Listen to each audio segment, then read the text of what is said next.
is a bloomin' onion? I've never heard of that in my life. I can't let them see who I really am. Waking up is the worst part of my f***ing life every day. Because now that we're trying to have a baby, I wish I could delete filthiness. I just want to be a wholesome family unit. I want to tell you guys about something really embarrassing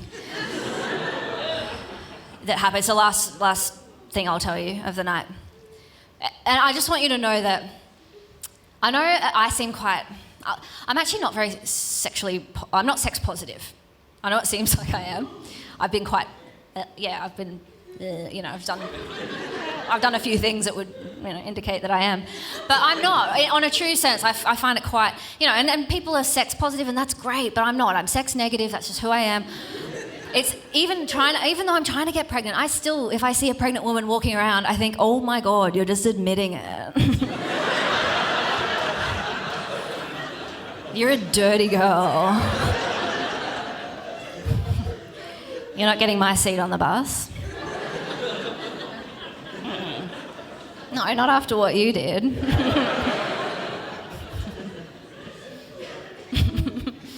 But yeah, so I just find it a bit funny, and I'm just bored. I just like boring sex. I'm like missionary on my back. I can text. It's just like I'm not interesting in that way. But I do worry, when you're in a long-term relationship, you sort of worry that you're getting a bit boring or whatever. So there's always a bit of that fear. So that's one of the elements of the story. Last element that you need to know before we properly begin is that I had never had a sex toy before, and I'd bought, and I even hate being a female comedian on stage talking about sex toys, oh, ladies. But I bought my first sex toy, and I didn't buy it from the right place. I didn't get it from a woman named Chloe, who has a nice store with a diffuser, and it's all feminist or whatever. I was on the Gold Coast, and I went to a big yellow building. Called Cum World or Splooges for You, or I don't know, but it was wrong. And the guy who was serving me was not Chloe. He was a man. He looked like he'd be more comfortable operating the ring toss at the Royal Show. He's like, and he sort of offered it up, and as a sex toy, and I sort of went, oh, I like that one, yeah, cool, because I just wanted the interaction to be over. So I bought it, and then I never really clicked with it. I never connected to it fully. So that's kind of everything you need to know. So then this is about a year ago, maybe 2 years ago, and we just finished a regular night. We finished watching Sopranos for the third time. We'd clicked it off, and then I thought, we should just spice things up a bit. We got to get into this. So we started having Missionary, and it's it's going fine. It's classic, and I think we've got to sort of get to a different level here. I think we need a little bit of something. So I remember that I have this sex toy, right, and it's sort of hidden somewhere. Anyway, I say I'm going to go get this sex toy, and I run and I go get it, and I bring it back and I say, you should put this in my bum. I do feel like you guys are abandoning me a bit, because I did say I'm uncomfortable, so just I need you to be right there with me, because I can't, I don't like this. But so he put it in my bum, and it felt really good. It felt nice, and I'm very proud of myself. I'm lying there, I'm thinking, oh my God, look at me. I can change. I can become a different person. I'm actually so sexually empowered. I'm so free. And then it was almost like my own bumhole thought, girl, no, this isn't you. And it confiscated it. Yeah. It went all the way in. And I knew it went all the way in. There was no denying. It was gone. I tried to grab it, was gone. And I'm like, oh no. And I just ran into our bedroom. I closed the door. I said, I just want to deal with it myself. Yeah, I just wanted to deal with it myself. And I'm really freaking out. And I'm still buzzing as well. And he's on the other side of the door, he's stressing and also Googling what to do. right? And I still don't know what his search words were. Dildo ass, big trouble. And what's coming up isn't good. All the pages, all the things, all the suggestions. It's not good. It's it's saying it's quite serious. If you don't get it out within 15 to 20 minutes, you need to go to the hospital.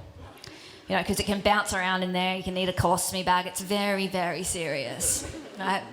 So, and they said, but don't tell the person who's going through this it's serious, because the more they freak out, the further it travels. Right? Because the vagina has a wall that says no. Right? But the bumhole, it's a bit more freewheeling. He's a bit more like, get on up there. Go say hello to your friend, the mouth. Right?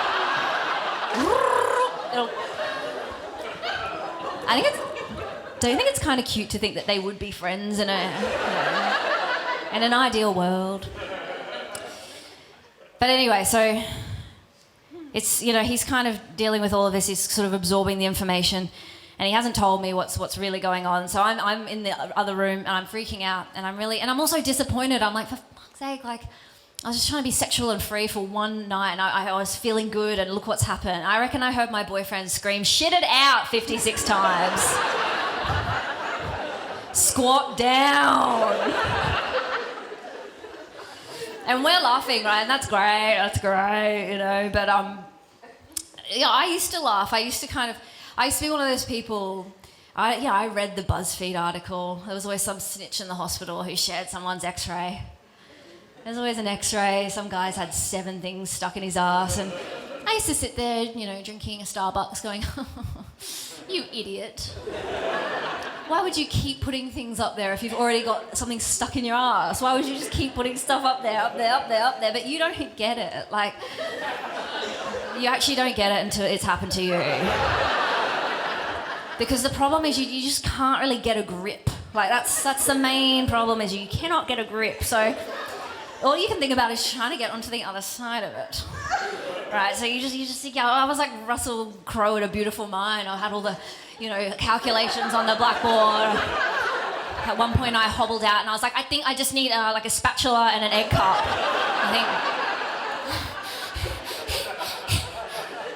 And this is such an old reference, but people used to make fun of Richard Gere for putting a hamster up his bum, right? But when I was in that state, I was thinking, yes, but of course. He sent it up there to go get something else. What a clever man. So it's going on for a while, right? And then, I'm trying all these things. I'm doing stuff. I'm busy. And then eventually my boyfriend comes in and he says, you can't, we've got to go to the hospital. And I think, I don't want to. I'd rather not. Because I have a friend, she works at the ER, and she's told me the stories. She said every Saturday night, that's pretty much what they're doing in there. They're pretty much just sort of retrieving things from people's arse. And she said that a lot of the people they see, a lot of them live in the country. Men and women, they don't want to come into, they don't want to go to their local hospital because they're worried they'll, see an old friend or whatever. There's a tight community. So she reckons that a lot of the people they see on a Saturday night in the city, in the ER, are people who live in the country. They've driven 3 or 4 hours to get something taken out of their ass. Right, which I love, because it means just on a Saturday night, there's just a guy merging. Checking, with a cricket ball in his ass. So good. But I didn't want to be that guy. I'm like, what if I get recognised? I live in the city, I can't go to the country. Anyway, so I just say, please just give me 5 more minutes. I just need 5 more minutes, please. So he says, okay, 5 more minutes, right? So I go into the room and I do some pretty intense stuff in there. I can't really go into it. I know other comedians would, but not me. But basically, all you need to know is I did get it out. Right. Yeah, thank you. Thanks. Thank you. Yeah. It was incredible. It felt really good. It was, and you know what? I have to say, the closeness I was looking for, the connection through intense, fun sex, it was actually better. Like, avoiding a trip to the hospital with your partner is way better than good sex. It was incredible. It was very nice. We felt great. He does ask that I don't tell that story on stage. He thinks it lacks dignity. I said, shut up, Penny Wong. This is what's going to happen, okay? We're just telling jokes. They're just jokes. Just jokes, okay? It's just comedy. Comedy. Look, the word's right there. Comedy, okay? Just let's all remember that. No one's allowed to get offended. A lot of people are getting offended very easily these days. And then everyone's just worried about saying the wrong thing. And I know that you are, because you do the same thing that I do. If you're driving along in your car and you've got passengers in your car and you answer a phone call and it goes on speakerphone, the first thing you say is, just letting you know that you're on speaker and there's other people in the car. You may as well say, don't talk about the shit we usually talk about. There's other people here. They won't get our humour, they'll judge us. Everyone's terrified of offending. You can't offend Australians, you can't. You tried. You tried with Outback Steakhouse, you tried.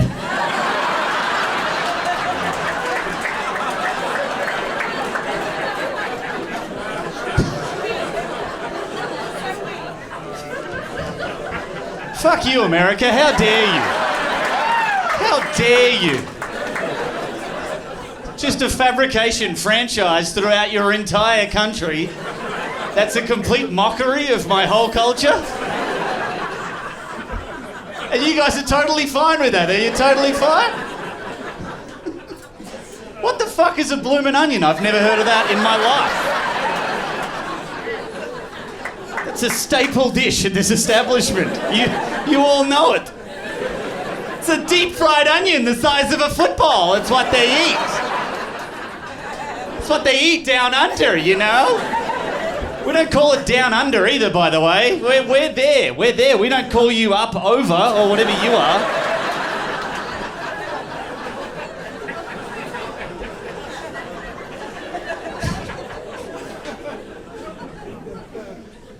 I'm not offended by Outback Steakhouse. I think it's hilarious. I don't care. There's more stupid shit that we've done in my country that you can make fun of. Much more embarrassing stuff. I'll give you 3 examples, okay? These are 3 examples of some stupid shit that we've done in my country. So if you ever meet Australians, bring these ones up instead of Outback Steakhouse. So in the 60s, we had a Prime Minister who drowned. He was Prime Minister at the time. His name was Harold Holt. He drowned swimming off the coast of Australia, never to be found again. And in Melbourne, Australia, where I'm from, in his honour, we built the Harold Holt Swimming Centre.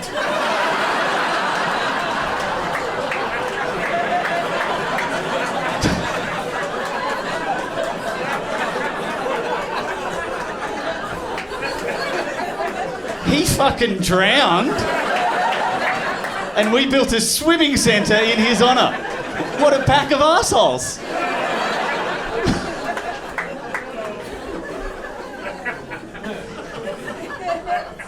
So I grew up in a place called Shark Bay, okay? Shark with an R, okay? I don't pronounce my R's, okay? I don't have time.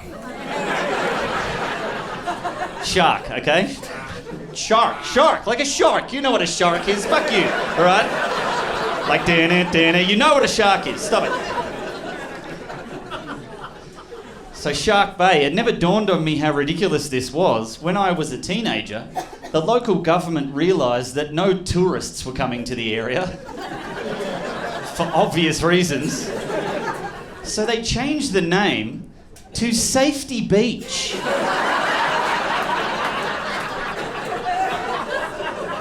That's the complete opposite of Shark Bay. They did nothing to improve safety, nothing. There's sharks there, a fucking lot of them. And now they're just luring tourists into a death trap, basically. Like, yeah, nah, come in, nah, it's safety beach, it's totally fine, yeah. Yeah, it's totally safe, yeah, go swimming, of course, why not? Ooh, oh no, that's not a shark.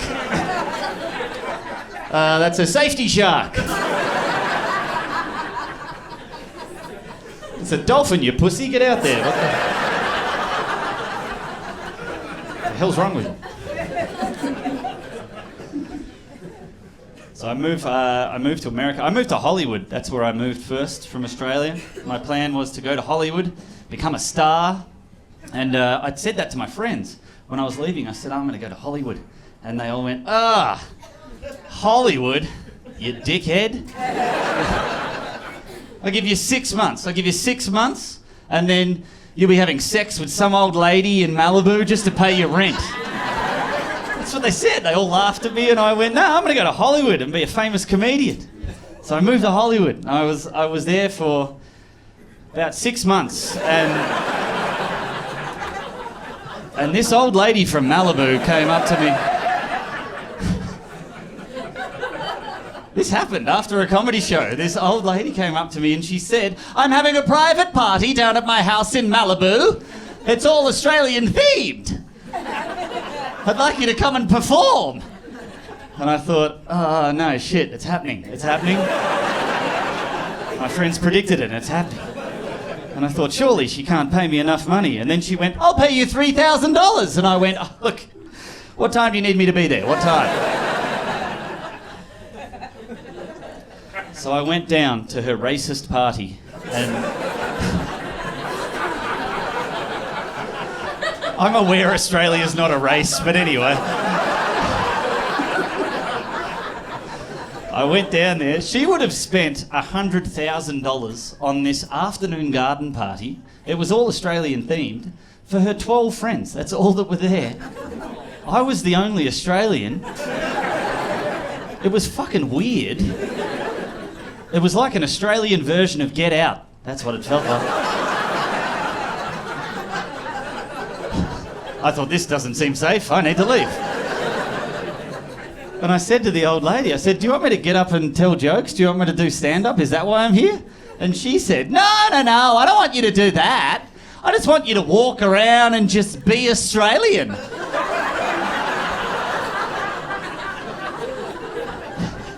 What she said to me, and then she had a handler there. I'm not making this up. They handed me a kangaroo on a leash. A real life kangaroo. You don't hold a kangaroo on a leash. That's a very strange thing to do. That's like one of you guys having a bald eagle as a kite. Just like, oh. Jesus, why did we get a bald eagle kite? This is ridiculous. He's already shat on Grandma twice. Why did we...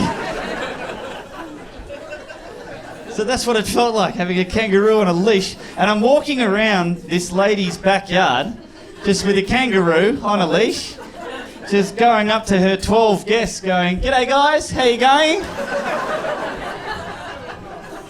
Yeah, it's a kangaroo. I didn't think that'd be here either, but here we are. Hello. Anyway.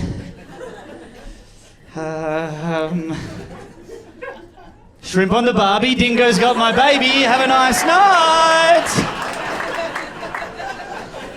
Just saying the stupidest shit that I could think of. Do you know how embarrassing that was? Walking around with a kangaroo on a leash. I would have rather had sex with the old lady. That would be less embarrassing. The kangaroo was embarrassed. He looked up at me and said, do you think if we both fuck her, we can leave? And I went, I don't know, that sounds illegal. I don't think we should entertain that idea. Picture how horrifically offensive that party is, by the way. Put any other culture in that position, how offensive that would be. But we're all laughing, because Australia doesn't count, and I know that. I know that, and I'm okay with that. But she couldn't do that with any other culture. She couldn't say to a couple of guys from India, "Okay, you Indian guys? Yep, come on in, come on in. Okay, you're just going to be in this 7-Eleven here, okay?"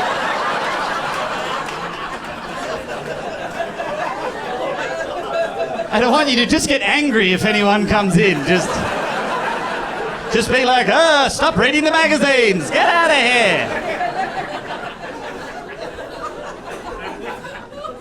She can't do that. She can't say, "Okay, and you 6 Mexican guys, can you go on the other side of the fence and just try and get into the party the whole time?"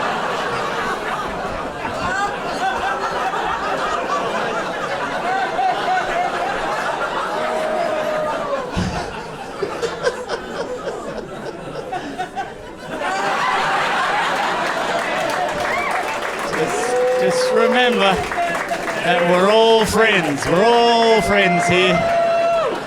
Let's all remember, Outback Steakhouse is a thing that exists.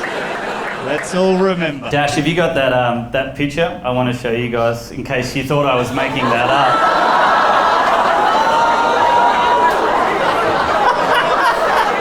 Have a look at the t-shirt they made me wear. And I'm just like, yeah, okay.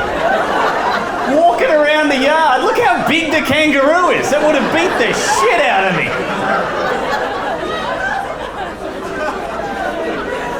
$3,000. I'd do it again tomorrow.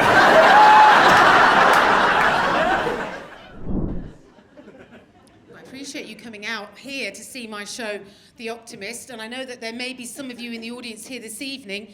Hey, listen, I'm assuming you might have seen me do stand-up comedy before. And you might be thinking, there we go, 4 of you, well done. Those stats are bad, actually. We need to review this. We'll do it afterwards, but that's not great.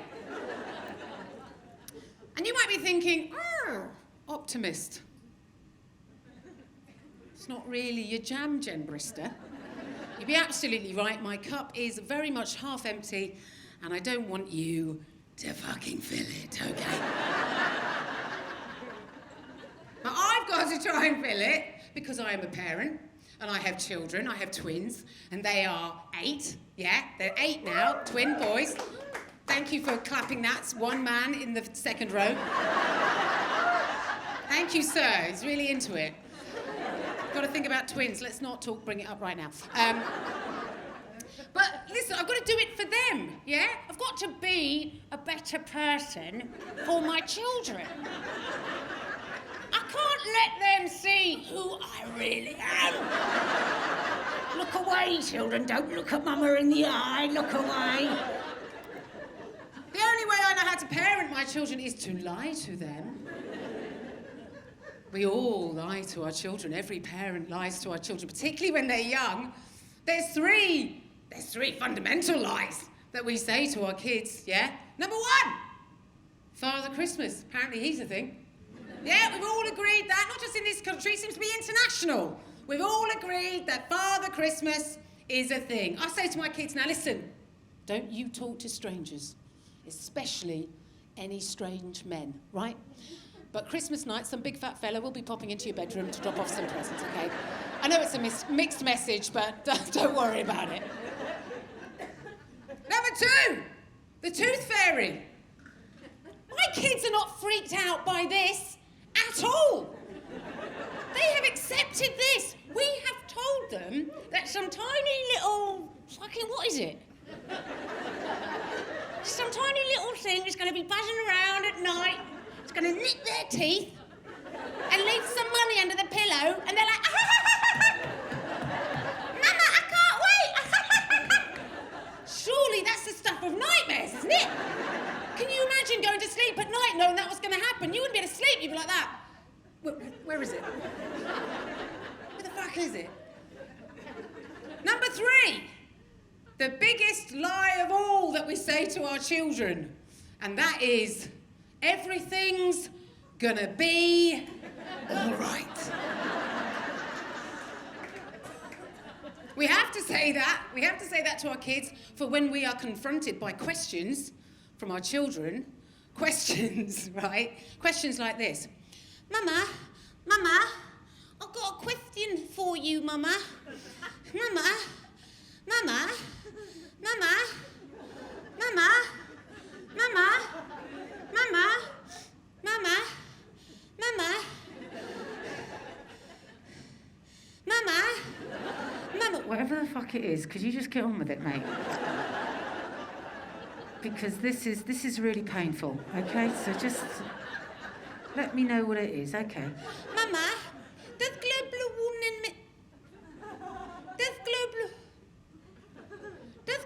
warming mean that we're all gonna die?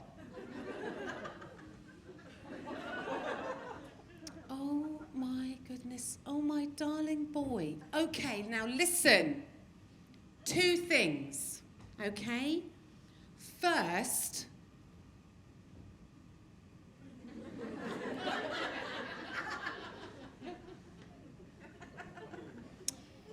what are we going to do about that speech impediment?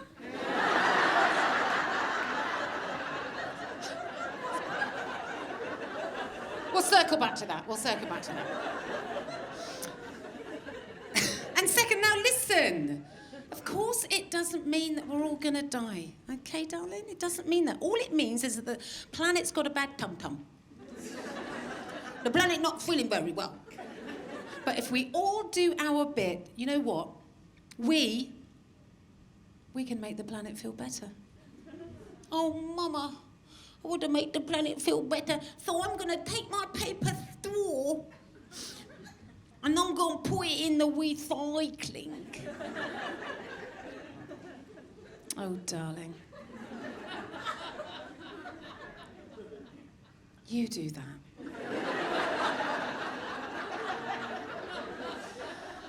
You do that. Because it's going to make fuck all difference. Because the planet's on fire, okay? You can't say that to your kids. You gotta offer them some hope, some optimism, even though you know in 20 years' time they're gonna get sunburnt in January holidaying in Dundee. You can't say that to them. Because everyone here had the privilege of eating a kebab whilst completely shit-faced. It's insane, isn't it? Like, it's biblical. The way the food melts inside your mouth like the inside of a Lindt chocolate ball. Like, what is that? Also, I know it's a comedy show, I don't want to get too scientific, but when you eat when you're drunk, the calories don't count.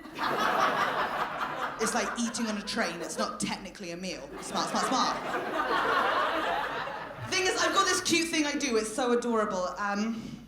When I'm drunk and emotional, I can now eat 2 kebabs in the space of time it takes the average human to eat half a kebab. What? Where do you put it? It's just the metabolism thing. Like, look at my wrist.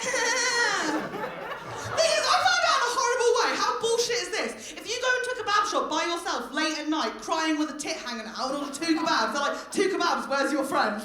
What the fuck? I want food, not shame! Luckily, I've got smart about it. I'll tell you what I do, very simple. What you want to do, go to one kebab shop. Order 1 kebab. And then you eat it. On the way to the second kebab shop. It's late at night. There's people in the second kebab shop. You don't want to get caught out. That'll be embarrassing. Wipe yourself down for crumbs. I like to use my training at the Helen Bauer School of Drama to take on the role of woman who has never heard of a kebab before in her life. And you go in the second shop like...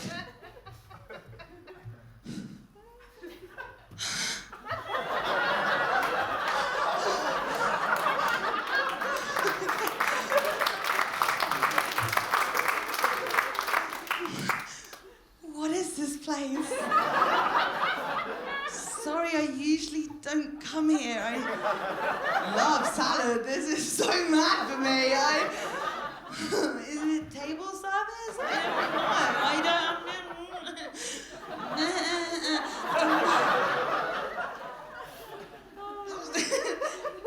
Who is Donna?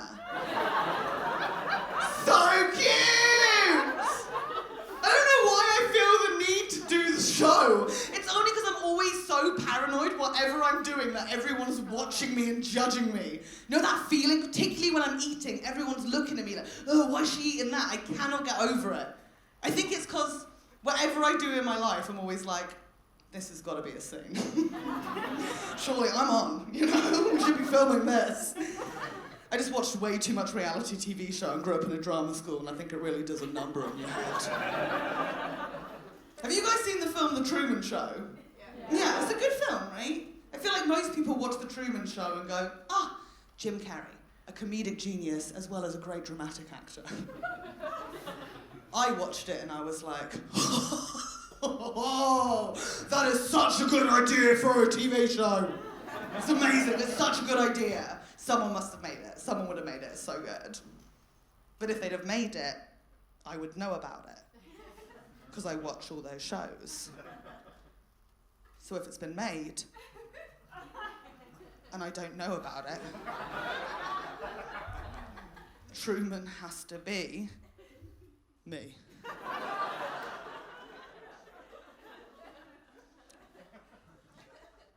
And what is so frightening about saying that, and most of you going, really quiet, is it just makes me so much more paranoid that you're all actors and you think the scene's gone wrong. Like I figured it out live on stage in front of you, what are you gonna do? Like I just, think about it, how would I know? How would I know? My first day in life would be my first day on set. My entire life, everyone would be acting around me. And like any baby in any long-running TV show, like EastEnders or Coronation Street, that baby is cast because they are cute. It's around 6 years old, the director looks at that kid and goes, cute kid, can't act. Better replace him. Can't replace me. I'm being Truman'd. Or Bowered. Need to get me some acting lessons. Easiest way to do that, start the Ann Bauer School of Drama in my house. This is the brain I live with! And most people think it would be a nightmare being filmed 24/7. A nightmare? Come on, I would love it. I wouldn't know the cameras were there, they'd capture my full range. They'd finally be able to capture a side of me that I could never show people. Like, I don't know, my vulnerable side. Like, I can't even say it. That is how afraid I am of being vulnerable. I just think I need to be tricked into being vulnerable. I need to be tricked into it. My whole life I've just wanted one of those moments where people look at me and they go, oh my God, what's going on with her? Do you think she's okay? Because no one ever asks randomly, and I'm always doing a show, so no one ever thinks that I'm not okay. No one asks when you're a child because they can't figure it out, but no one asks when you're an adult because they assume you can tell them, because they assume that you are able to communicate. I can't. I just have to hope people figure it out. I think we all know this feeling from school. Like at school, my dream at school was, you know that moment when you're sitting in the classroom, teacher at the front, and the receptionist comes in with a note for one of the students. And we know this note. It's usually that someone's forgotten their school lunch money or like forgot their PE kit. But every now and again, this note was something more. And whenever this receptionist came in,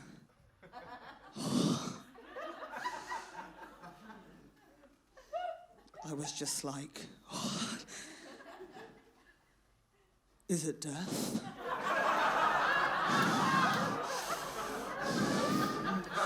Is it for me? Just so excited at the prospect of being told something awful in front of people. Want to hear something ridiculous? All 4 of my grandparents died when I was at school. My parents told me when I got home. No one said a no. What waste! Could have been a beautiful scene! I mean, how much drama did I want in my life? Like, seriously. I was raised inside of a drama school. I did drama GCSE. I was surrounded by drama and it was never enough. Of course it was never enough. I mean, look at me. I'm a white middle-class woman from a white middle-class town. There was no drama. We created our own. Our only currency growing up was imagined emotional trauma. And my God, did we love it. When I was 13, our 2 drama teachers at my school did something amazing. They decided that everyone in my year had to write and perform a monologue to the rest of their class, which is a terrifying exercise. And we could do anything we wanted. Like, it could be comedic, silly, slapstick even. But my God, we went dark. And we went dark hard. The boys, they were okay at it. Like, they were okay. Like, every boy in my year pretended to be a drug addict on the back of a motorcycle, which was just like a classroom chair they turned around, and they were like, oh my God, I'm just so addicted to smack. And it's like, okay, George, your mum shops at Waitrose, you're fine. The girls, so much worse. We'd read Jacqueline Wilson. We knew what we were doing. One girl in my year, incredible, age 13, wrote and performed a monologue pretending to be a wife who had just murdered her ex-husband, wiping the blood off her hands. Another girl, age 13, wrote and performed a monologue pretending to be an evacuee child, lost at a station during World War II. Amazing. My friend, age 12, wrote and performed a monologue pretending to be a 6-year-old, writing a letter to her daddy, who had just died in 9/11. Her dad worked in the Domino's in town. We saw him all the time. He'd never been to America. You know what she got? Full marks. Now, there was one thing all my classmates' monologues had in common. They were dramatic, sure. But you knew they weren't true. Because they were set in a different time zone, or they were playing a different age. And I cannot make this clear enough, that my monologue was not true. But my God, did I try and make it plausible. Because I wrote a monologue, written by me, directed by the Helen Bauer School of Drama at home. She had to be involved, she had to. About a 13-year-old girl who was being sexually abused by her dad.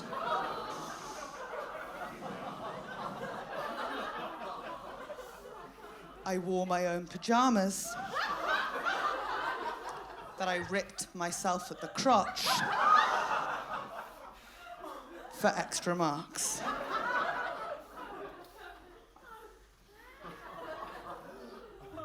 I got an A. Thank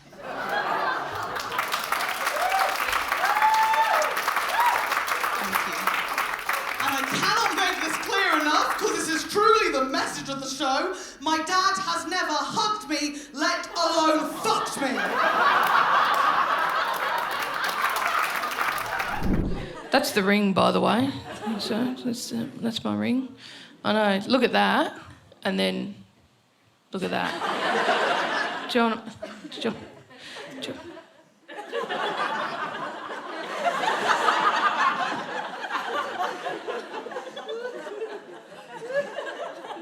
I don't even have my ears pierced. You know what I mean? Like it's. But here's the thing. When Kath gave it to me, she said, I know you don't wear any jewellery, right? So I just figured if I was going to get you a ring, I was going to get you a fucking ring. I'm like, oh, yeah, fair enough. A lot of people have kissed it, I'll be honest.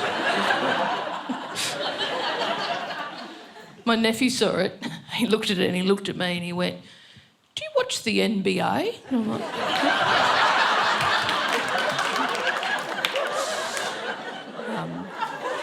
And Kath gave it to me though. She said, you've got 12 months to get me mine. And that was 2 years ago. Thanks very much. Good night. Right, obviously, this is my time to do. It's my chance to be the organised one, right? Normally, I'm not the person that does the organising, right? I'd handball that off to Kath, but this time I had to do it. So I went, okay, I can do this. I can get her a ring. That's right, I can organise that. It's a big deal, but I can do it, right? Okay, so first of all, I'm going to have to work out what kind of ring she would like. And I knew that she liked sapphires. I knew she'd like a sapphire ring. And also there is an antique jeweller that she followed on Instagram, and he likes to model the rings on his own fingers, and we call him Hairy Finger Man. Here's an example. But that's a beautiful ring, yeah?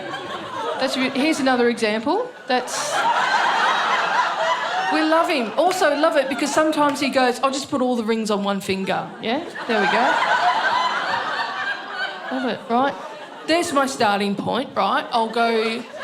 I know that she loves, and sapphire ring from here. I'm off to the right track, right? So I thought I'll go to his website and I'll have a look, maybe see what he's got available. But that's his website. That's from 1994.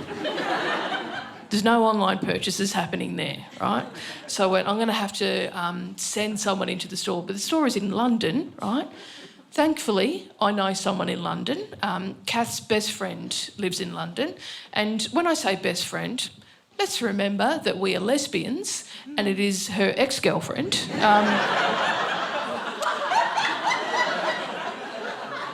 That's Jess and Kath, and that's when they rode a tandem bike across Scotland.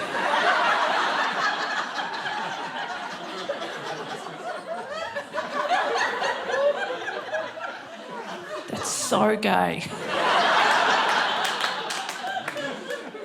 Anyway, so I got in touch with Jess, and she went into the jewellery store for me, and she would take pictures and send them out. So we kind of together we picked out a ring. She bought the ring. The receipt is made out to her. I'll pay one day. It'll be fine, right? And then the next step, I was like, oh, that's one step done. All right, next step, I've got to get the ring, right? I've got to get the ring. She's in London. How do we get... Not something that we really wanted to pop in the post, right? And she said, I've got some friends that are coming to Australia. I'm like, that's great. Would they bring the ring? She goes, yeah, they'd be very happy to do that. And she said, the only problem is that they're only going to Sydney. I don't think they're going to come to Melbourne. And I'm like, okay, all right. I said, do you know what? Let's do it. Get it to Sydney. I reckon I can make it to Sydney and back again without Kath noticing, right? So one morning, Kath got up and went to work, and I got up and flew to Sydney. I am on the plane, straight off the plane, onto the train, right? And went to a cafe and met these two complete strangers. Thankfully, they handed over the ring. Got it. But then I had a bit of time up my sleeve, so we went sightseeing. Took her down to the harbour and went to Luna Park. That was fun. Saw the bridge. Then we went on a ferry past the Opera House, and then took her to the lounge. Fancy, right? And then when I got home, I made a pose with the dogs. There's Lloyd and Harry, little Harriet. And then it was like, okay, I've got to put this away. And I hid it, put it away. And then I looked at the time and was like, Kath and I were going to a party that night, and I was like, I reckon I've got time for a nap, right? I can squeeze in a nap here, right? So put my jammies on, hop back into bed. 10 minutes later, Kath gets home and goes, have you even gotten out of that bed today?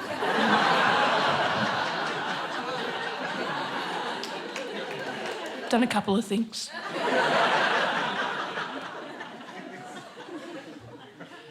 So I was like, okay, step 2's done. I've got the ring, right? And then next step, I had to give Kath the ring. And I didn't, I wanted to make that special, obviously. I didn't want to go, there's your ring, babe, right? I wanted to make it special. Now, this is leading up to Christmas, and Kath loves Christmas and her parents love Christmas, right? So I thought it'd be really nice if I could give her the ring on Christmas Eve with her parents there. And obviously I wanted to do that at Cape Liptrap Lighthouse, right? So I was like, all I need to do now is figure out a way to get everyone to Cape Liptrap Lighthouse on Christmas Eve so I can give Kath the ring there. And how am I going to do? I had to work out how to do that without causing any kind of suspicion, right? But it was like a couple of weeks away, and I was like, I'll worry about it later. I'll get into it, right? And that night we went to a Christmas party, and we were standing there talking to some mates, and one friend turned to Kath and, said to us, so what are you guys doing for Christmas? And Kath was like, oh, we're going to be down at Venus Bay. And then she stopped and she turned to me and she went, oh, by the way, I keep on forgetting to tell you this, but on Christmas Eve, we're going to go to Cape Liptrap Lighthouse with Mum and Dad and have dinner there. And I went, cool. I held it in. And then Kath turned back around again and kept talking to my mate. And then I stood behind Kath going,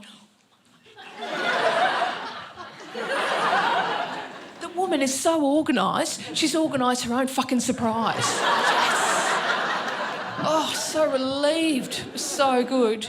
So then I had the ring, right? We organised champagne and stuff, and I got the ring, and I put the ring, in that little coin part of your pants. I thought, oh, it'll be safe in there.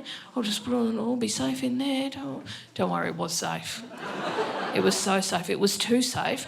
I could not get the fucker out. I couldn't. I'm only telling you this because, yes, I filmed it, obviously. I filmed it and we're about to watch it. And I just have to let you know that I'm waffling a lot. I'm just banging on a bit, and it's because I can't get the fucking ring out. And then I get all nervous about it, and it's all a bit... Anyway, we can watch it. All right, here we are. You know what that is? It's a lighthouse. That's Cape Liptrap Lighthouse. And Kath's looking at me a bit weird. Just put something in her pocket. I wonder what that could be. Might put something... What is it? I might have just given her... What's that? An actual engagement ring because, although I didn't just ask her to marry me and she did say yes. She said yes a long time, because I said yes a long time ago. Look at that! Look at that, baby! Oh, babe. I did good.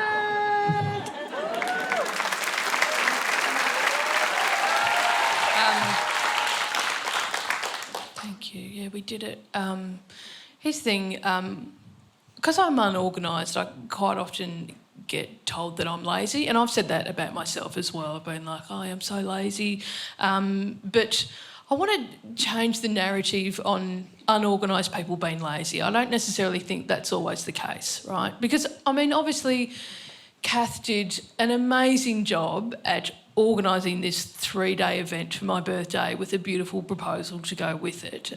But she didn't write a fucking show about it. This one did.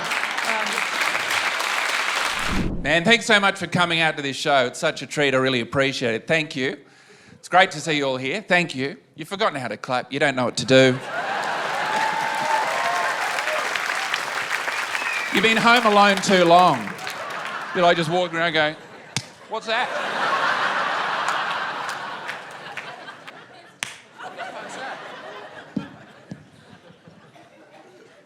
Where was the last place you went overseas? Hobart. Where was the last place you went? South Africa. Oh, okay. US. All right. Okay. Japan. These are great places. New Zealand. Not bad. I went to Singapore. That's the last place I went. It's nice, but I didn't know the circumstances under which I made that decision. If someone said to me, you don't get to go overseas for 5 years, where would you like to go? I wouldn't have gone, Singapore, please! I only went there because I was sick of going to Bali. Every time I go to Bali, I shit myself, and I thought, I'm not doing that again. I'm actually going to learn a lesson this time.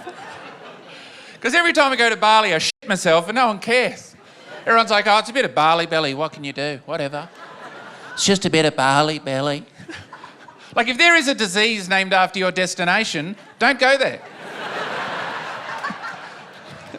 You wouldn't go to Ebola Island, would you? Give that a go? You wouldn't go on a coronavirus cruise. When else would you spend $10,000 and just accept shitting yourself as part of the transaction?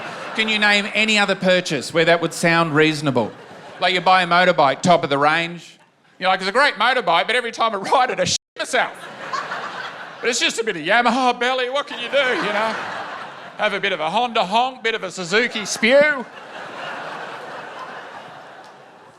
So I go to Singapore with my family and we go to a resort. Okay, we're staying at a resort, and on the first day, we want to leave our children at kids' club. And when you first leave your children at kids' club, you're a bit, you're a bit worried, Like, if you don't have children, it's how you would feel if you had to leave your phone unattended in a public area. It's hard in the mouth stuff, Imagine that, you got your phone, you put it on the shelf, you're like, oh no. Is it going to be okay? I hope no one fiddles with it.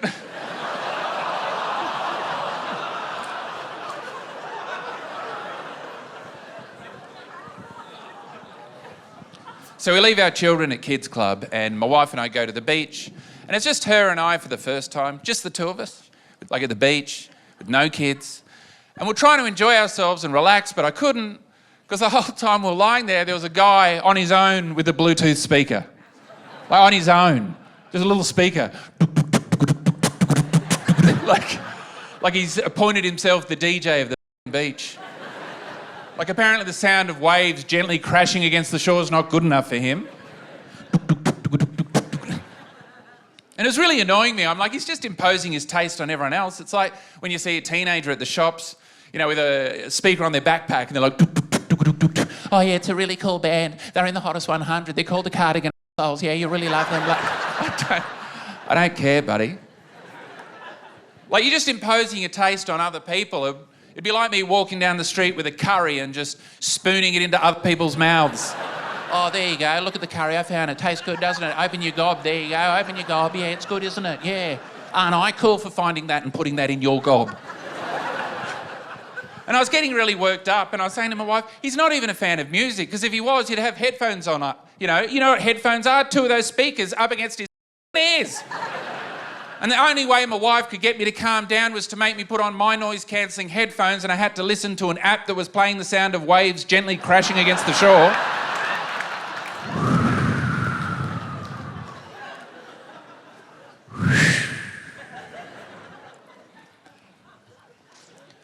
So I go back to kids' club, and no one told me that the activity that day was building weapons. They were building weapons out of wood. Like my boy, he's now 6, he built like a sword, like a long sword. He's like, look, Dad, I'm a pirate. My daughter, she's 9, she'd built a fully functioning crossbow. She jacked it back, fired at my head, arrow just missed me, and I shat myself, which was very disappointing. The only reason I was in Singapore was to avoid that one activity. I'd paid good money to avoid that. And my kids are like, Dad, these are the best toys we've ever had. We can't wait to take them back to Australia. And I thought, it, you know what? I'm up for a challenge. I've seen border security. I know how it works. You bury the shit deep in your luggage, you lie on the form, and it works out every time. So I get to customs, I put the bag down, and the woman working there, she looks at me and she's like, do I know you from somewhere?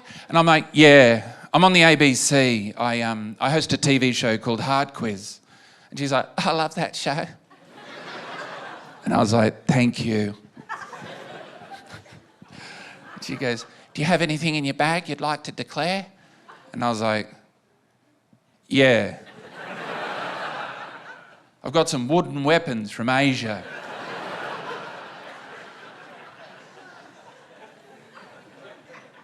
She goes, oh, off you go. You're such a smart ass. I never know when to take you seriously. Off you go. Have a good day. And I'm getting cocky now. I'm going to bring in heroin next time. I'll strap myself up. I'll be ready to go. They'll be like, oh, Tom, have you put on a bit of weight? I'm like, no, I've got 10 kilos of heroin strapped to my waist. Off you go, good on you. Good on you, smart ass. Good on you, drug trafficking scallywag. So yeah, I had a bit of spare time, more than I planned, and my wife said, you should get a hobby. She said, you should get a hobby. But my problem is this used to be my hobby, and then it became like this, and I don't really remember when it changed. It was just, hey, do a bit of comedy, that'd be fun, and then here we are. I don't really remember when it changed over. Like I've been doing it for 25 years. Like 25 years ago, I was doing pharmacy, right? I was doing pharmacy at Sydney University, and I was in the lab, okay? And we were making drugs. We used to call it cooking class. We were making suppositories in particular. And my mate, he was like putting all the medication in the mould, he just flattened it all down, and he looked up at me and he said, this is the most fun part of the course. And I was like, fuck it, I'm out of here. See you, mate. If that's as good as it gets, that is not exciting enough for me. And I left, and I started doing stand-up comedy 25 years ago. And this is how my career's gone. I was sort of like, I started here. I was pretty good when I started, and this is how it went. I started, and then I just sort of improved, just very slowly, nothing too exciting. If you've seen me over the years, you'll know it's true. Oh yeah, this show is just slightly better than last year. I mean, that's how it goes. And then I got the gold logie, and then it went like that. That's where I am now, here with you. And you know what I've got to show for it? After 25 years, I've got like a house in Romsey in the country, an hour out of town. I've got like a wife, 2 kids, a couple of chooks, 2 Volvos. I've got the lifestyle of a fucking pharmacist. It's taken me 25 years to get to where I would have been anyway. I even look like a pharmacist. You can imagine me in the shop giving out reasonable advice. Just standing up the back going, oh yeah, with the antibiotics, even if you feel better, you have to finish the course, okay? Yeah, even if you feel better, yeah, you got to finish the course. I've got to go back to making some suppositories, which is the most fun part of my day. Morning people, they seem to have a good time. Maybe that's why I don't enjoy things. I'm too tired. Morning people, they're going around doopy-doopy-doo, you know, their elbows out, they've got that Ned Flanders energy. Got any morning people in? What time? Like 6. 6, that's pretty good. And are you one of those people that just like, I'm awake, that's it, I'm awake? Yeah. I got to get out of bed, I'm awake. Imagine. Imagine saying the phrase, I'm awake, I have to get out of bed, in any scenario that does not involve a sniper. It didn't even sound right saying it then. I'm not a morning person. Waking up is the worst part of my fucking life every day. Every day it's the worst part of my life. I wake up every morning like I have just had major surgery. I'm confused. I'm in agony. Nurse! My eyes, it's like trying to blink over Ferrero Rocher. Spiky balls. My mouth tastes like ass. My ass tastes like mouth, I don't know. There's a chance that's how badly I've slept. I've rolled around so much that my pipes have internally rotated, and now the bum end's at the top and I'm tasting it.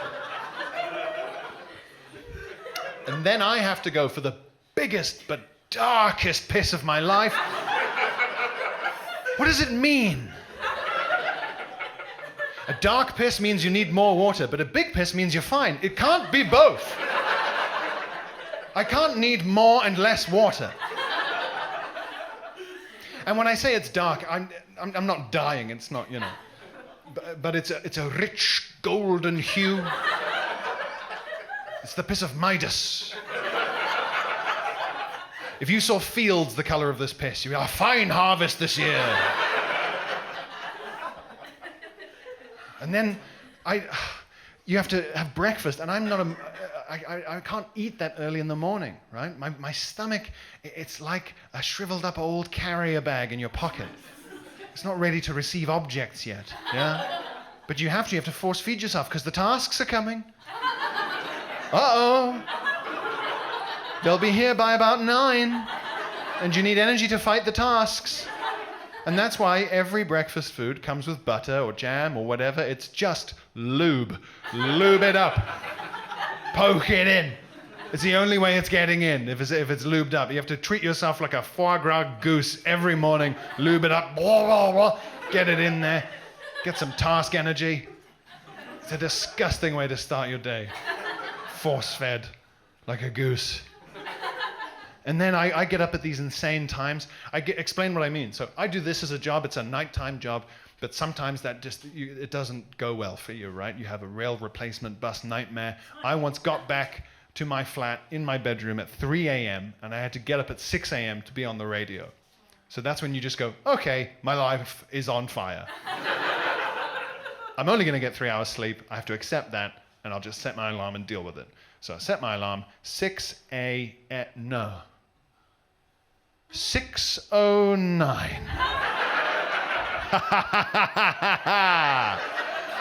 Phew! I was nearly going to be tired in the morning. That's that bullet dodged. It doesn't help. It does nothing. All you're doing the night before is going, okay, I'm definitely going to be knackered. But what if, in the morning, when I woke up, I wasn't just knackered, I was also late. Not late because I've had like a lovely breakfast or a chat with my family, just upon gaining consciousness, behind schedule. Just eyes open, late. That would lend a fun energy to the force-feeding part of the day, late. Oh. And then you have to have coffee, and I like coffee, but I want to have it at my leisure, not by force, as a kind of performance-enhancing drug. And that's what it is. Coffee is there to solve an age-old problem. You are awake. Your bum is asleep. Wakey, wakey, bum. Coffee's gonna wake up, bum. Not nicely. Coffee is gonna wake up your bum like it's a hostage rescue SWAT team. It's got a battering ram in the door. Pow! Shotgun through the lock of his bedroom door. Blam! Grab your bum by the neck of its pajamas. Where are they? Where are the turds? That's why people smoke in the morning. Did you know that? Same effect, apparently. You fill your body up with smoke, the turds can't breathe in there. Coughing, they flee for the only exit. Like getting a badger out of a den. If that's observational for anyone. It's a horrible fucking way to start 5 days out of every 7. And you're in this terrible state, and then you have to put up with the news. Now, I like the news. I'm subscribed to everything, but like from lunchtime onwards, please. In that delicate state, it's not appropriate. You know, there you are, crusty eyes, stink mouth, big weird piss, panicked, force-feeding, shitting, late. And then a man in a suit appears on the television and just reads out a list of all the war crimes you slept through. Oh, good, you're up. So. Oh, fuck. Shush, leave me alone. I'm not the foreign secretary. These are not my tasks. Later at noon, when I'm emotionally ready for the state of the world. And then you've got your 8 to 10 hours of tasks. Oh, the only highlight is lunch. The shittest meal. And it is. Every good lunch you've ever had was good because it was like dinner. Wow, what a great lunch. Oh, why was it good? It lasted for 3 hours. It was hot food in a restaurant and we got pissed. Right, dinner then. Dinner. Lunch is terrible. It's a meal deal sandwich. No getting around it. It's a meal deal sandwich at your desk. And they've never been good. But lately, They're full of lies. Someone, over at Big Sandwich, has decided to trick me by scraping the filling out of the middle of the sandwich where it lives and instead smearing it onto the external lips of the sandwich in order to give the impression of a sandwich that overfloweth with filling and bounty. And so when you're standing there in front of your bank of depressing meal deal sandwiches in your shop of choice, peering at them through their sweaty little windows, like some Amsterdam punter, you see it and you think, my God, is it even legal to fill a sandwich to this extent? The tuna mayo cucumber is bursting out of this thing. Have I won a prize?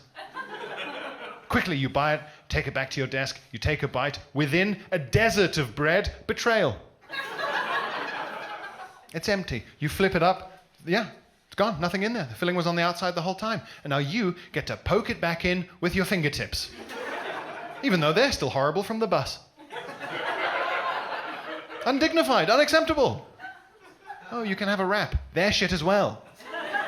A wrap is a tube of mayonnaise cut in half. It's a tube of fucking mayonnaise, and one half's got a shred of chicken in, and the other half's got the bum piece from a lettuce. And if you can choke those down, what's your reward? A sailor's knot of plain pastry at the base. A flavourless fist of dough that you get to gnaw through like a dog. It's like dentist sticks texture. You can feel it cleaning your gums while you eat it. I'm Sean McLoughlin. It is really good to be here. I mean, look, just to let you know straight off the bat, I'm not going to do any of the heavy shit tonight, okay? We've had a lot of bad years in this country. The last couple of years, we've lost a lot. I'm not going to talk about any of that because, frankly, I don't think comedians should be talking about it. I'm not ready to laugh yet, okay? I'm not ready. We've lost a lot in this country. We've lost a Top Shop, gone. All right? Debenhams, gone.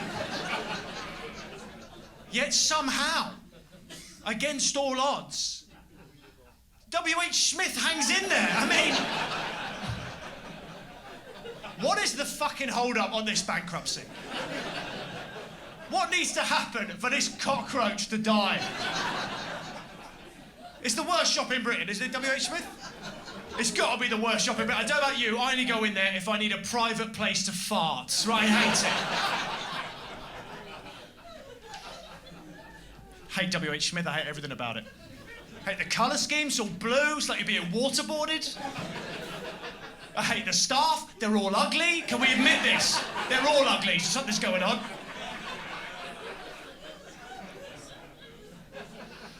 Sorry.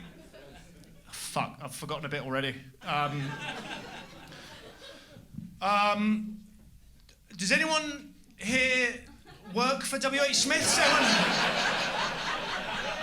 Stand-up comedy, can I just say, it really is as hard as I make it look. I hope you appreciate that. It really is. No, it is good to be here. 15 years I've been a comedian this year, 15 years. My big tour to celebrate 15 years as a comedian, 15 years. And I'm proud of that, I am proud of that. Do you know what I'm most proud of? I never sold out. I'm proud of that, never sold out. I don't even mean artistically, I've literally never sold out a gig in my life. And I don't plan to, because I'm not a corporate shill like your other comedians. I stick it to the man. I don't let them get to me. I don't. Like, for example, this bucket. Now, I brought a bucket on stage. That's pretty unusual for a comedian. But let me tell you something. You just say, oh, you've got one. Listen, fuck it. Just to let you know, if you're watching at home, there are meth heads in the audience. Lower your expectations accordingly. Listen, because I stick it to the man. I don't let the man in. I don't even use the internet. I don't let the big tech companies know me. Like, they think they know me. Google, they think they know me. You know, they know all of you. They've got profiles of everyone in this room based on what you type in, but Google don't know me. Because what they don't realise is I spend an hour every morning feeding them false information about myself. It's the only way to win in this life. Every time I have a genuine question I need to ask Google, I ask 5 buffer questions I have absolutely no interest in, just to put those sluts off the set, right? It's not an easy life, but I do it. I do it for you.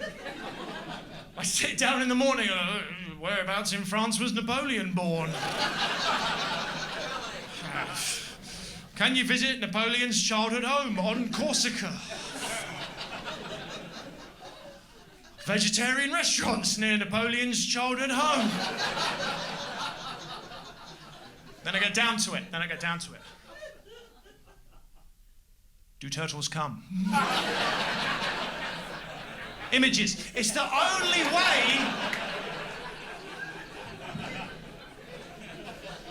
to stick it to the man. And you've got to stick it to the man in life. You've got to stick it. And Google are the man. Make no mistake. Google are the... Here's how I view it. If Google was a bloke, he would be in prison. If Google wasn't a faceless corporation, if it was Nigel Google down the bar, finishing all your sentences for you, taking pictures of your house from space, fuck off, Nige. How are you getting away with this? You don't even pay your taxes, man. I suppose my main thing about Google is, they're just so American. Do you know what I mean? They're like the ultimate American company. Because nothing's ever enough for America. And nothing's ever enough for Google. I mean, my God, they still advertise. Think about that. Google still advertise. What is your problem, Google? Who has slipped through the net? Who is watching an advert for Google today going, Google? Jeeves, is this true? They're relentless. I see adverts for Google every day of my life. I see an advert for Google. I saw one this morning. I was on YouTube. I was watching this turtle thing. It's none of your business. It's none of your business. And before the video, there was an advert for Google, which is very surreal because Google own YouTube. I don't know if you know that, but Google own you. So it's very surreal when they go, hey, go on Google. I said, I'm fucking hit. I'm on it. How much more can I give you? How much more of me are you going to take? You do it all. You do my email, you do my calendar, you take me around town, you've got photos of my knob. How much more do you want?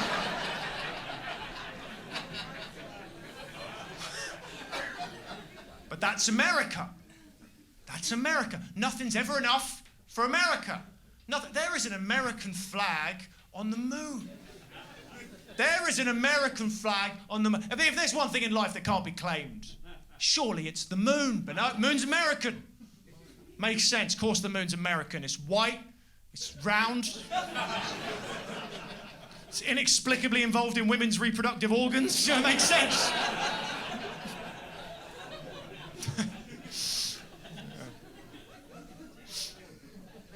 Nothing against Americans, by the way, if you've got any Americans in. I don't know if we do. Nothing against Americans. I love Americans. How could I hate Americans? My wife is Canadian. So there you go. And Americans and Canadians are the same. As you know, they're the same. Oh, they are. And anyone who tells you otherwise is trying to sell you maple syrup. All right? I am married, though. That's true. I'm married. Very happily married. Very happily married. That might be a surprise. Yeah, might be a surprise to some of you. I do give off what one police officer described as an extremely divorced energy.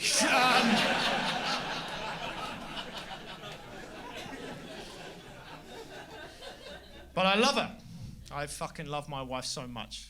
This is stand-up comedy. I don't want to get too cornball. Genuinely, I'm going to be sad when she leaves me. Like, which she must. She must. Not because I'm a bad husband, but my wife is better than me. And if you're better than someone, you leave them. Do you agree with that? No. Hard no. For the people that there's a lot of wives and girlfriends in the room going, what? Was that an option? Yeah, it was. I don't think that's a controversial statement. If you're better than someone, you leave them. I've had ex-girlfriends in the past. They left me. They were better than me. My last girlfriend before I met my wife, I left. I was better than her. No, it's really hard talking about people in that way, but she's the worst person who ever lived. I am better than that. Like I would describe my ex-girlfriend sort of morally. I would say she was Saddam Hussein, but if he really leaned into it. Like if he really... Like she used to say this a lot. She used to say, if you can't handle me at my worst, you don't deserve me at my best.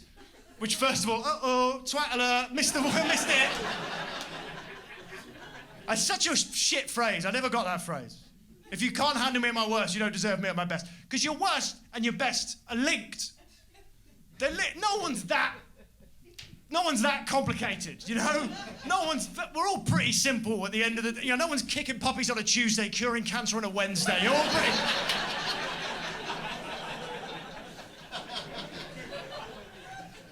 My ex-girlfriend, at her worst, she would get aggressively drunk, she'd hurl abuse of my friends and family, she'd lower my self-esteem, I would say systematically, so I was scared to leave the relationship. Yeah. At her best, she wouldn't. So...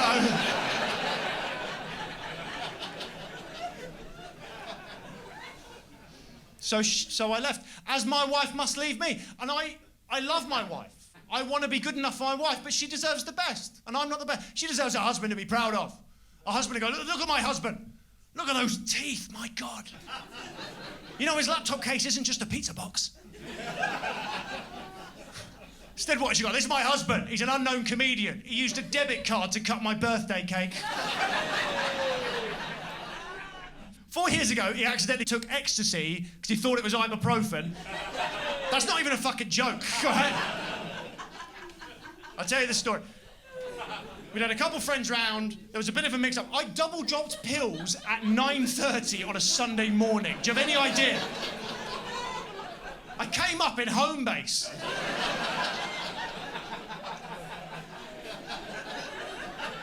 I was with my wife. She was like, "Are you okay?" I was like, "You have got to feel this gravel, baby."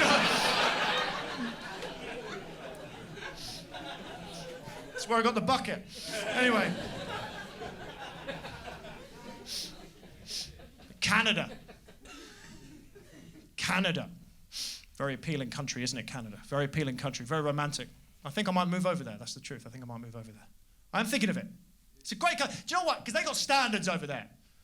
They got standards in Canada. Like, I flew out of Ottawa International Airport a couple of Christmases ago. It was minus 30 degrees.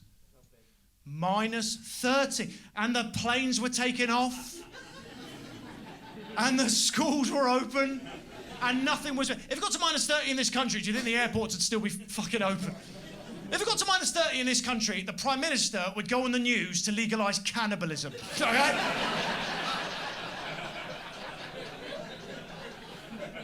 Minus 30 degrees, and the planes were taken off. I was on a train in the Midlands last week that got cancelled because there was Dairy Lee on the tracks, okay?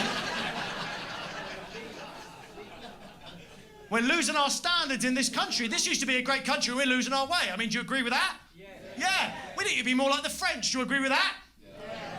No one ever says yes. No. I did this show in Paris last month. Even they were like, I don't know, man. I don't know. I genuinely love the French. I love that. Everything I've ever wanted to be is a French person. I say that sincerely, with all my heart. They're thoughtful. They're philosophical. They drink red wine to numb the gonorrhea. Ooh la la. And as soon as things get even a little bit difficult, they just fucking quit. I mean, God, don't you wish you had that in your locker as an English person? And I'm not saying that to be cheap, by the way. The French are rebels. They're revolutionaries. It's in their blood. It's in their history. We don't know how to quit. We don't know how to quit. I hear English people say this a lot. I've never quit anything in my life. People say that here. I've never quit anything in my life. They say it like it isn't the most psychopathic thing that a human being can say. You never quit anything. I've never quit anything. I finished every meal I've ever started. I've still got all my shares in Woolworths. God save the king.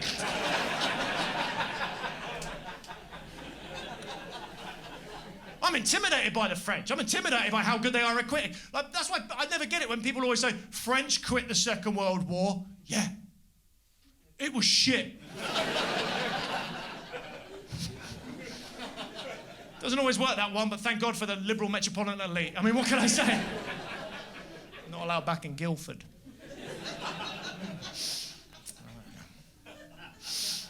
I'm not saying this to be inflammatory, by the way. I'm not saying this to be inflammatory. I worry about us. I worry because the future's not about us. The future's not about Britain. It's not about France. It's not about Canada. It's not even about America. This is the century of China and India. These are the two superpowers of the new age. And I don't think we stand a chance against these countries. I don't think we do. Their standards are way too high. Especially China. Give me a cheer if you remember the 2008 Beijing Olympics. Give me a cheer. Do you remember the opening ceremony? Do you remember the most incredible thing anyone had ever seen in their lives? Honestly, if you think this has been good, you wait till you go home and you watch that, okay? I am talking 5,000 soldiers doing flips at the same time. People running upside down, in the air, no wire. Women giving birth on stage to babies that were already dressed and knew the choreography. It was astonishing. And every newspaper in Britain the next day had the same question. How did they do that?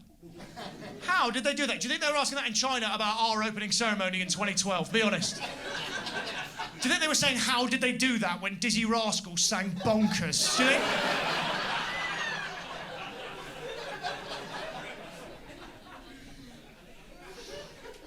Change is coming. It's going to be hard for us. It's going to be hard for us in the UK in particular, I think. Because for all our lives, no matter how old you are, America has been the superpower. They've been the super... And we had a pretty good deal with America, all things considered. We had a pretty good... Yes, they were aggressive. They rammed their culture down our throat. They wouldn't shut up about it. We're America. We'll put a flag on the moon. We'll put a Starbucks in your nan. You know...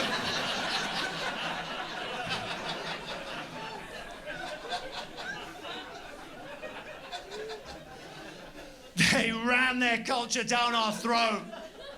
But the inconvenient truth was always this. They had a big old army that killed our enemies. I mean, that was the whole deal, wasn't it? That was the whole arrangement. Just keep me safe. I'll keep pretending Tom Cruise is attractive. Come on!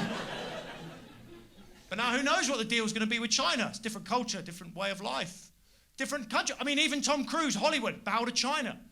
All the Hollywood films now have to appeal to China first. I don't think that's a problem, by the way. But you know the Chinese government, they vet the films. They edit the Hollywood films. Makes sense, of course. But it's a weird use of China's sudden wealth and power, don't you think? Influencing Hollywood after centuries of pulling themselves up. What are you going to do? You're going to close the sweatshops? You're going to bring in democracy? No. Let's make sure The Rock doesn't do anything gay. Just do that.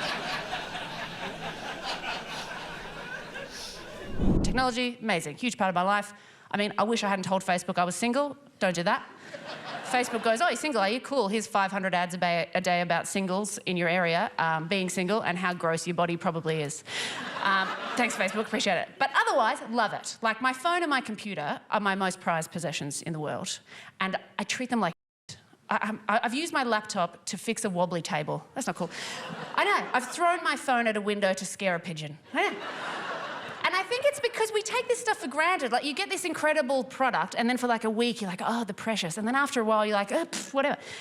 And I think I've got an idea of how we could stop taking our stuff for granted, because I want to stop taking it for granted, all right?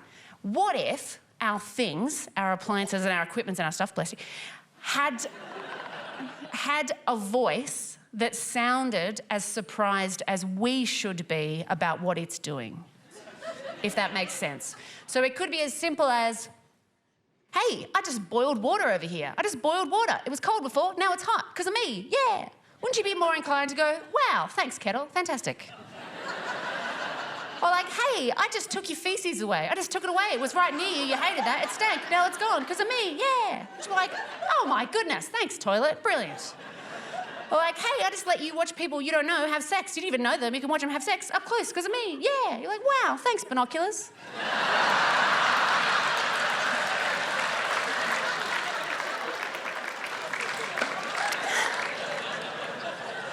It was a long road for that, wasn't it? Like, oh, okay. Here's how much I love technology. I sleep with my laptop in bed with me. Oh, yeah. Does anyone else do that? Also single?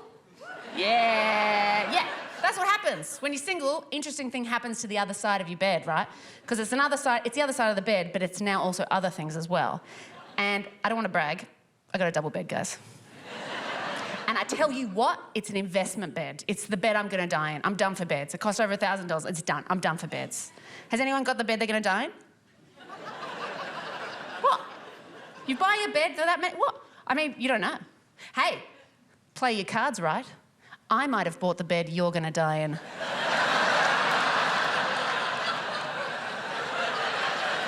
It's not right, is it? I mean, it's right, but it's not right. Anyway, my bed is incredible. I love it. Everyone in this room has laid down on at least one amazing bed. You know when you get on it, you're like, oh, yeah. You know, this is my impression of an incredible bed. I've got you, full support. I've got your head and your feet. Try and trick me. I've got you anywhere you go. I've got you. Now, this is a very exciting / terrifying part of the show because, as far as I am aware, I am the only comedian currently doing bed impressions. So, yeah, it's experimental, it's interesting. So what I'm planning to do, and yes, it's being recorded, is get you lovely people to shout out a few different types of beds, and I will attempt to do an impression for you. I will give you a take. This is one that I have previously thought of, and a hotel room bed. Okay, let's start there. Hotel room bed. Ready? Hotel room bed.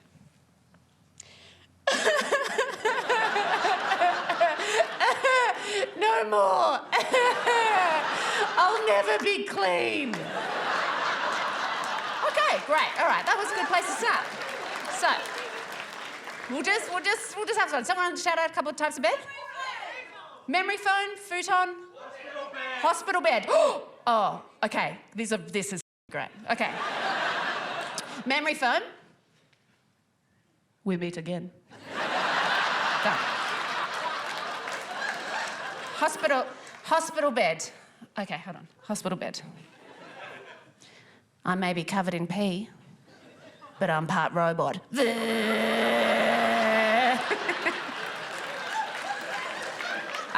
Do two more. So futon, futon.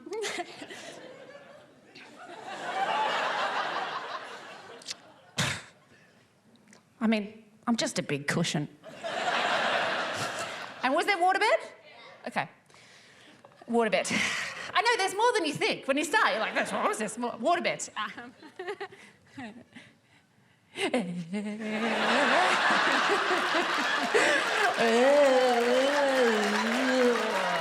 Oh, so sexy. I'm weirdly a sex symbol in the 80s, which is bizarre because I would be very difficult to have sex on.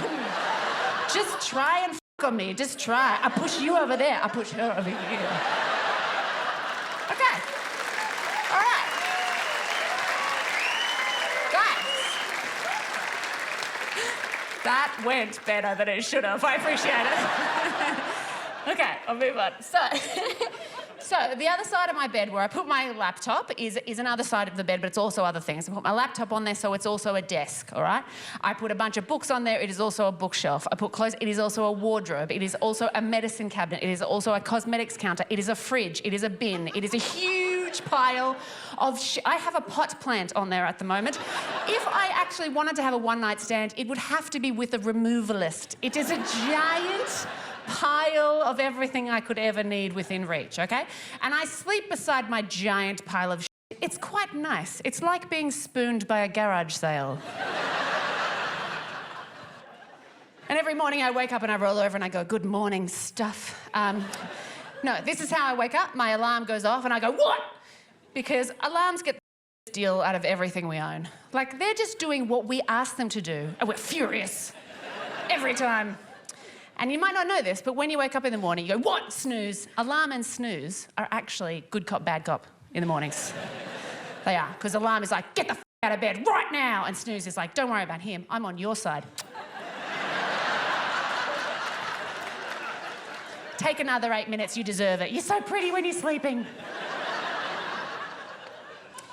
So one morning, I woke up and I went, what, snooze? And I rolled over and went, good morning, stuff. And I just happened to see someone walk past my window down the street, and I had a horrible thought. I went, oh no, what if I end up being a hoarder? Like, a hoard's got to start somewhere. What if my pile of shit is the beginning of my hoard? Like, what if this little line on my hand that I've never looked at before actually says that I, die in 2032 and one of the 18 lawnmowers I keep in my kitchen fall on my head? No, we're not doing that anymore. We're not doing that. It's just choices. Life is just choices. We're in control. That's it. It's just us making choices and doing stuff. Like, you've been in control of every decision that you've made your whole lives that have led to you all being in this room here this evening. But that doesn't mean anything.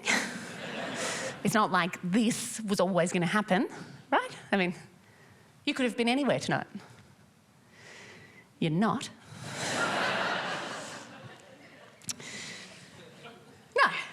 It's just choices. We're in control. We're in control. We make the choices, big and small choices, and dealing with the outcomes of that. That's it. That's all it is, which is great. Choice is excellent, obviously. I do occasionally find choice a bit stressful, though. My nightmare is that when you die, there's actually 2 white lights. Just as a final you, wouldn't that be the worst? Come towards the light. Which one? Which one? Can't tell you, but one of them goes to the gym. No!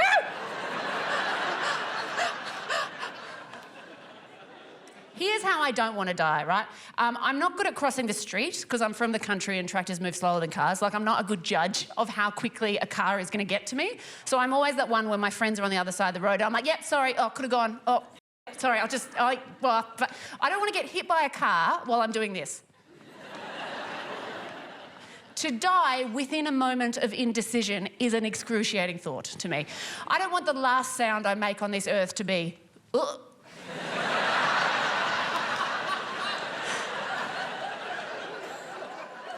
I want it to be, no, David Tennant, you're the greatest lover that I've ever had.